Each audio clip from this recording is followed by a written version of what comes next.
Good morning. So today I'm going to show you how I pollinate my lemon tree. I have a Meyer lemon tree that my son bought for me when I got it. It was only about 2 feet tall. Now you can see it's probably 4 feet tall. And it's blooming. You can see right there. And these are the little flower buds. And because there are no bees or wasps or flies or hummingbirds, this cannot be pollinated in the house. The reason why I need to keep it in the house is because our climate in Connecticut is too cold for this plant, and this plant is not native to the United States.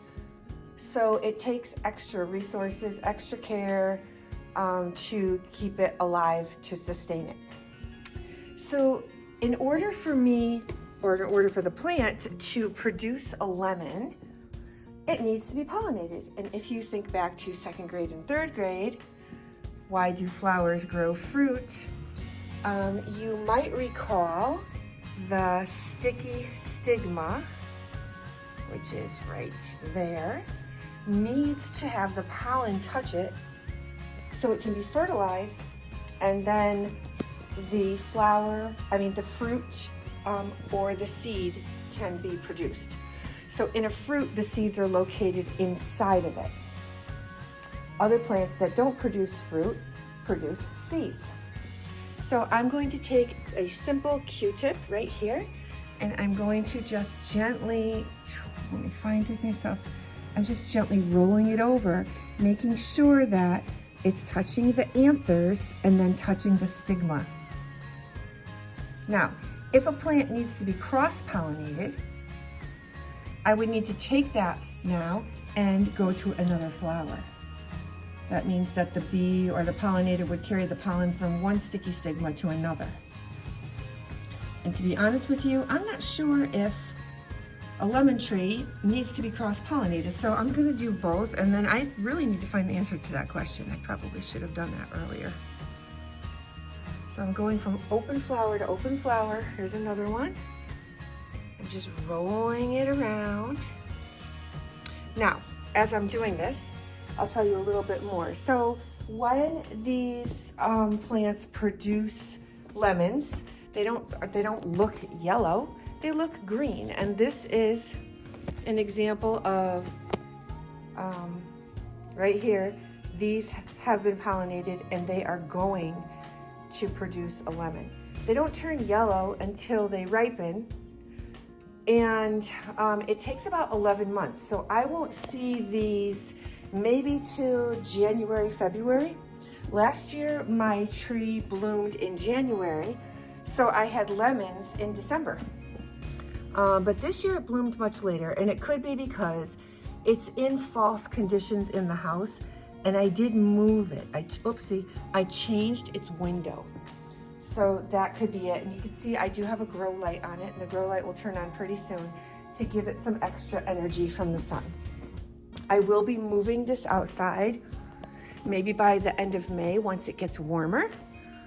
And I will check it carefully out there. I don't want to stress it because, again, it's not native to Connecticut. Any plant that is not native to Connecticut or to your yard takes extra care, extra water, pesticides, because there's no natural predators to fend off any bugs or anything that's on it. So you have to be really careful, and it also doesn't really benefit or feed anything in our environment. So you're kind of growing something in false conditions. A native plant, however, like a black cherry tree, thrives beautifully in its habitat because it has the predators it needs to fend off any insects that might attack it. And in fact, insects that might eat the tree are supposed to eat the tree, and they never kill their host. So a native plant, a native animal is always best, but a lot of our food sources are not native, and farmers don't have the luxury of growing native things. They have to feed the world. So Unfortunately, we have non-native things that need pesticide, rely on pesticides and things like that. But we also have the fun that we can grow these kinds of citrus fruits, which are tropical, in our homes. All right, I hope you enjoyed the video. Have a great day, everybody.